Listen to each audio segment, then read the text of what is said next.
Hello guys, good evening. Yan guys. Andito ako ngayon sa Villa Christine Resort guys. Mayroon po kami ditong business meeting according sa online negosyo. Napakasarap talaga pag pag mayroon kang negosyo kahit sa bahay lang. Online business na ngayon guys ang uso. So, susundan lang natin yung anong technology guys. Hello.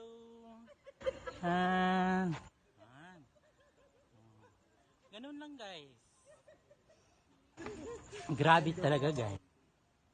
Mayroon po kami dito. Business orientation po. So, ito.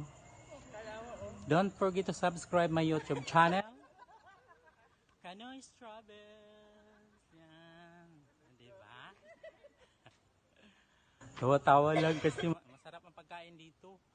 Grabe. Nilibre po kami sa yung Galing Japan. Galing Japan. Hi, ohayo gozaimasu. Daijoubu. Nandi desu ka? Thank you guys. Yan lang.